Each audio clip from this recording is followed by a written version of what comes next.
Yes ఉదయం తీవ్ర నష్టాల్లోకి వెళ్లిపోయిన స్టాక్ మార్కెట్లు లాభాల్లో ముగిశాయి. ఇంట్రాడేలో నుంచి సెన్సెక్స్ 850 పాయింట్లు ఎగిసింది.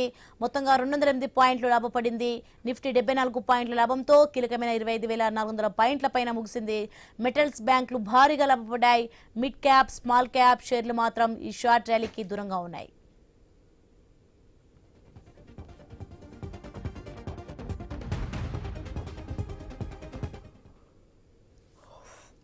ఉదయం తీవ్ర నష్టాల్లోకి వెళ్లిపోయిన స్టాక్ మార్కెట్లు లాభాల్లో ముగిశాయి. ఇంట్రాడేలో నుంచి సెన్సెక్స్ 850 పాయింట్లు ముగిసింది. మొత్తంగా 208 పాయింట్లు లాభపడింది. నిఫ్టీ 74 పాయింట్ల లాభంతో కీలకమైన 25,400 పాయింట్ల పైన ముగిసింది. మెటల్స్ బ్యాంకులు భారీగా లాభపడ్డాయి. మిడ్ క్యాప్, స్మాల్ క్యాప్ షేర్లు మాత్రం ఈ షార్ప్ ర్యాలీకి దూరంగా ఉన్నాయి.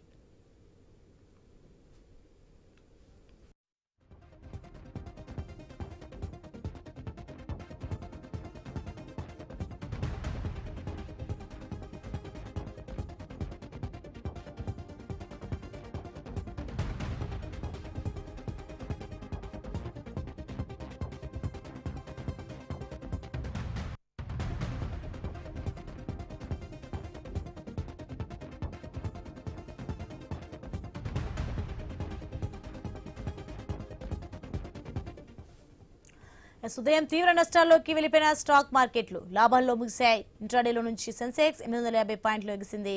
మొత్తంగా 208 పాయింట్లు లాభపడింది. నిఫ్టీ 74 పాయింట్ల లాభంతో కీలకమైన 25,400 పాయింట్ల పైన ముగిసింది. మెటల్స్ బ్యాంకులు భారీగా లాభపడ్డాయి. మిడ్ క్యాప్, స్మాల్ క్యాప్ షేర్లు మాత్రం ఈ షార్ట్ ర్యాలీకి దూరంగా ఉన్నాయి.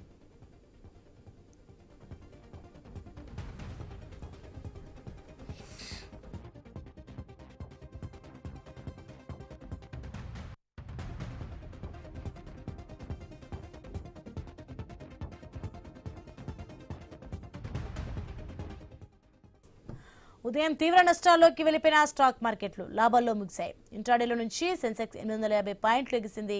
మొత్తంగా 208 పాయింట్లు లాభపడింది. నిఫ్టీ 74 పాయింట్లు లాభంతో కీలకమైన 25,400 పాయింట్ల పైన ముగిసింది. మెటల్స్ బ్యాంకులు భారీగా లాభపడ్డాయి. మిడ్ క్యాప్, స్మాల్ క్యాప్ షేర్లు మాత్రం ఈ షార్ట్ ర్యాలీకి దూరంగా ఉన్నాయి.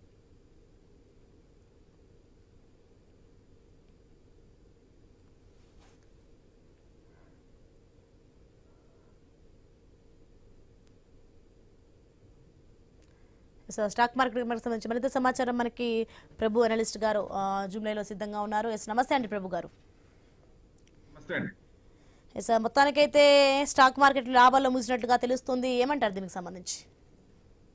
బడ్జెట్ ముందు కొంచెం ప్రీ బడ్జెట్ ర్యాలీ వస్తుంది అనుకుంటే ర్యాలీ అంత రాకపోయినా ఒక 3 days నుంచి పర్వాలేదు. 24,900 దగ్గర సపోర్ట్ తీసుకొని అక్కడి నుంచి దాదాపుగా 25,400 దాకా వచ్చిందంటే బాగానే వచ్చింది. ఎందుకంటే రేంజ్ బౌండ్ లో తీసుకుంటే 25,000 to 25,500 ఆ రేంజ్ లోనే క్లోజ్ అవ్వచ్చు ఈ బడ్జెట్. అంటే ఈ వారం అంటే రేపు కూడా చూసుకుంటే ఈ 500 points లోనే రావచ్చు.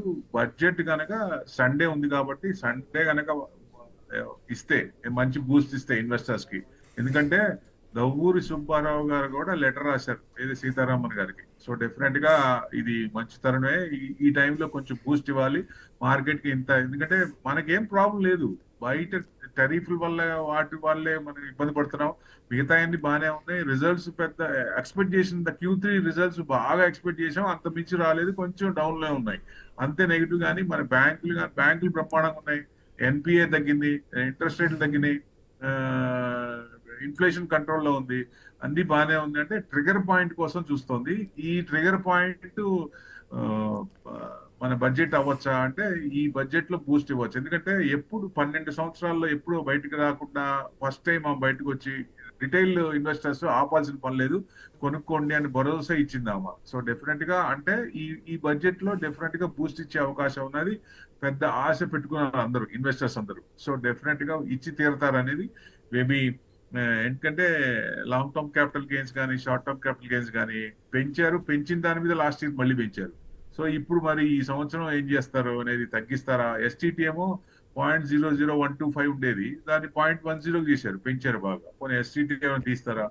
ఇన్కమ్ ట్యాక్స్ ఇండివిజువల్ గా చూసుకుంటే 12 lakhs పెంచారు, బ్రహ్మాండం, అది చాలా వాళ్ళకి చేశారు. అది ఏమన్నా 20 lakhs చేయమని డిమాండ్ ఉంది. సో మరి ఆ 20 lakhs ఏమైనా చేస్తారు. ఇట్లా ఏదో ఒక రకంగా ఇన్వెస్టర్స్ కి బూస్ట్ ఇవ్వచ్చు ఎక్స్పెక్టేషన్. ఎందుకంటే ఎఫ్ఐఎస్ కూడా కన్సిస్టెంట్ గా అమ్ముతున్నారు, కంటిన్యూగా అమ్ముతున్నారు. అది ఎప్పటిదాకా అంటే వాళ్ళు అలిగారు కాబట్టి అమౌంట్ అంతా కంటిన్యూస్ గా అమ్ముతున్నారు. 1000 crores మినిమం ఎవ్రీడే యావరేజ్ చేసుకుంటే.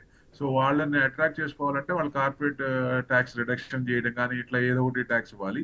ఇవి గనక జరిగితే డెఫినెట్ గా it will become positive trigger point budget కి. అందుకనే అందరూ కీన్ గా everyone is eagerly waiting for the budget output. So Sunday వచ్చింది, Sunday working day, Sunday trading ఉంది, ఎక్స్చేంజ్ నడుస్తోంది. సో డెఫినెట్ గా ఆ రోజు ఎవరైనా సరే వాచ్ చేసి దాని ప్రకారంగా అనుగుణంగా మేము అనుకోవటం ఈ 3 నెలలు కొంచెం కన్సల్టేషన్ తీసుకున్నా, బడ్జెట్ తర్వాత కొంచెం టైం తీసుకున్నా మీకు ఏది ఏ సెక్టార్ ఇది అని. ఎందుకంటే బడ్జెట్ లో డిఫెన్స్ సెక్టర్ కి బూస్ట్ ఇవ్వచ్చు, రైల్వే సెక్టర్ కి రైల్వే దానికి బూస్ట్ ఇవ్వచ్చు. సో హెల్త్ సెక్టర్ కి బాగానే ఉంటుంది. ఎఫ్ఎంసీజీను IT index beat and down index వాటికి ఐటీకి ఏమో ఇంట్రెస్ట్ రేట్ తగ్గుతున్నాయి కాబట్టి నెక్స్ట్ క్వార్టర్ కూడా తగ్గచ్చు. ఇవాళ ఫెడ్ మీటింగ్ ఉంది వాళ్ళ నైట్. సో వాళ్ళు ఇంట్రెస్ట్ రేట్లు తగ్గించమని చెప్తే ఆయన మీద ప్రెషర్ ఉంది ఫెడ్ చైర్మన్. మేబీ ఇదే లాస్ట్ మీటింగ్ ఆయనకి. సో నెక్స్ట్ మీటింగ్ లో కొత్త ఆయన ఫెడ్ చైర్మన్ జీరమ్ పవల్ మారి కొత్త ఆయన వస్తారు. వచ్చినప్పుడు ఆయన చెప్పింది చేస్తారు. నెక్స్ట్ టైం కట్ చేయొచ్చు. బట్ ఇవాళ మటుకు స్టాన్స్ ఉండొచ్చు. ఇంట్రెస్ట్ రేట్లు పెంచకపోవచ్చు, సో తగ్గించకపోవచ్చు మెయిన్. సో స్టాన్స్ గానే ఉండొచ్చు అనేది. నెక్స్ట్ టైం లో మటుకు తగ్గిస్తారు ఆయన చెప్పినట్టు చేస్తారు కాబట్టి. సో మెయిన్ అదనమాట. సో గోల్డ్ ఈ సిల్వర్ కూడా కొంచెం ఈ ఇష్యూస్ అన్ని జియో పొలిటికల్ కన్సర్న్స్ ఇష్యూస్ అది కంటిన్యూ అయితే కొంచెం పెరిగే ఛాన్స్ ఉంటుంది. ఎందుకంటే ఎప్పుడు పెరగని మెటల్స్ సిల్వర్ తో పాటు ఇప్పుడు కాపర్ కూడా ఇవాళ అన్ని కాపర్ స్టాక్స్ అన్ని కూడా బాగా పెరిగినాయి, విపరీతంగా పెరిగినాయి. సో ఈక్విటీ 2 పెరుగుతున్నాయి చూడండి. మామూలు ఈక్విటీ కొంచెం పడుతుంటే అది పెరగాలి, అది తగ్గుతుంటే ఇది పెరగాలి. సో ఇవాళ 2 ప్యారలల్ గా పెరుగుతున్నాయి బికాస్ ఆఫ్ బడ్జెట్ అనుకోవచ్చు. మెయిన్ కారణం అదే. మీకు ఎఫ్ఐఎస్ బయింగ్ చిన్నగా నిన్న కూడా బయింగ్ అయింది. ప్లస్ ఇవాళ సెన్సెక్స్ ఎక్స్పైరీ కాబట్టి సర్వసాధారణం వోల్టైల్ అంటే కింద నుంచి 850 పాయింట్స్ సెన్సెక్స్ వచ్చింది, పైకి వచ్చింది 250 points plus above. So closing వచ్చేసి 221 పాయింట్స్. నిఫ్టీ అయితే 25,418 76 పాయింట్స్ ప్లస్ లో ఉంది. సో 25,400 అబోవ్ ఉంది. సో రేపు కూడా కొంచెం పాజిటివ్ గా ఉండొచ్చు, అప్పర్ సైడే ఉండొచ్చు. అప్పర్ సైడ్ ఇది అవచ్చు అంటే 25,500 అనుకున్నాం కదా, అది రెసిస్టెన్స్ అనుకోవచ్చు. సో అక్కడ నుంచి ఈ రేంజ్ లోనే క్లోజ్ అవ్వచ్చు. సో మెయిన్ అనమాట. మరి లాభం అంటే ఎప్పటి వరకు ఉండొచ్చు? అలాగే తీవ్ర నష్టాలు అయితే మిడ్ క్యాప్ స్మాల్ క్యాప్ షేర్లు ఉన్నాయి కదా, మరి వీటికి సంబంధించి ఏమంటారు? బడ్జెట్ లో ఏమి ఇస్తారనేది ముఖ్యం. బడ్జెట్ లో ఏదైనా సపోర్ట్ గానీ బూస్ట్ గానీ ఏదైనా ఇవ్వకపోతే it will become a bane. Definite గా పడే ఛాన్స్లే ఉంటాయి. ఏదైనా ఇస్తే మటుకు it will become a boon. So పెరిగే ఛాన్స్లే ఉంటాయి. బడ్జెటే ఒక trigger point, direction. Budget will decide the direction of the market. అక్కడ వచ్చే అవుట్పుట్ బట్టి ఉంటుంది కాబట్టి. సో ఇవాళ మెటల్ ఇండెక్స్ కూడా బాగా పెరిగిందండి. 15 మెటల్ ఇండెక్స్ లో 15 మెటల్స్ ఉన్నాయి. దాంట్లో 12 మెటల్స్ పాజిటివ్ ఉన్నాయి. అంటే గ్లోబల్ పెరిగినాయి. ఎందుకంటే $120 అవుతుంది అనుకుంటే ఇంటర్నేషనల్ ఔన్స్ $120 అయింది. అదే గోల్డ్ అయితే 5,000 వస్తుంది అనుకుంటే ఇవాళ 5,550. ఇంకా టార్గెట్ దాటి వెళ్ళిపోయింది. గోల్డ్ కౌన్సిల్ ఇచ్చిన టార్గెట్స్ దాటిపోయినాయి ఇవాళ. సో నెక్స్ట్ టార్గెట్స్ ఏంటి అనేది ఇక్కడ కొంచెం ఏదైనా రీట్రేస్మెంట్ రావచ్చా, కొంచెం ఏదైనా ప్రాఫిట్ బుకింగ్ రావచ్చా అనేది చిన్న డౌట్ ఉంది.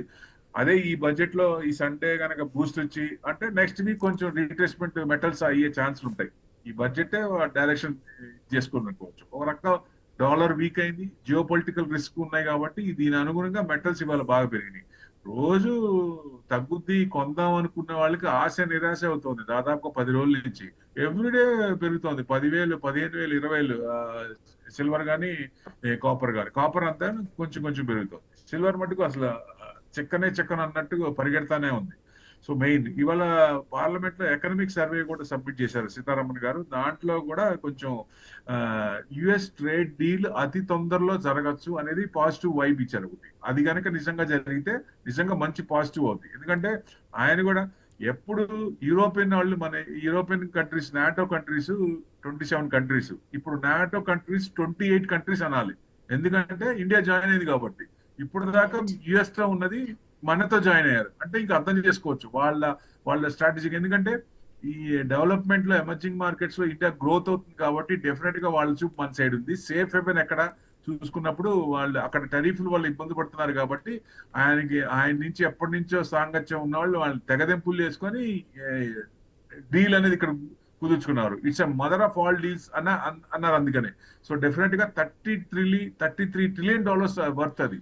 సో డెఫినెట్ గా ఇద్దరికి మంచిది, ఒకళ్ళకని కాదు, ఇండియాకే మంచిదని కాదు, వాళ్ళకి మంచిది, మనకి మంచిది, ఇద్దరికి మ్యూచువల్ అండర్స్టాండింగ్. సో డెఫినెట్ గా ఫ్యూచర్ లో ఇంకా యూకేది కూడా ఉంది, యూకేది కూడా FTA అగ్రిమెంట్ అయింది. సో అది కూడా వాళ్ళు నెక్స్ట్ టైం వచ్చి దాన్ని ఎక్స్టెండ్ ఇంకా పెంచుతున్నారు. సో అంటే యుఎస్ తో పని లేకుండా యుఎస్ పంపించే ప్రొడక్ట్స్ అదర్ కంట్రీస్ కి మన ఫ్రీ ట్రేడ్ అగ్రిమెంట్ ఇస్తే 0 ట్యాక్స్, అంటే ట్యాక్స్ లేకుండా పంపిస్తున్నాం అంటే అప్పుడు మనకి మంచి ప్లస్ పాయింట్ అయ్యే అవకాశం ఉంటుంది. డెఫినెట్ గా ఇది మంచి తరుణం.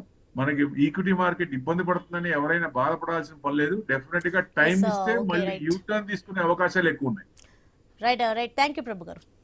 మరిన్ని అప్డేట్ చూసే ముందు షార్ట్ బ్రేక్ తీసుకుందాం. Stay with us.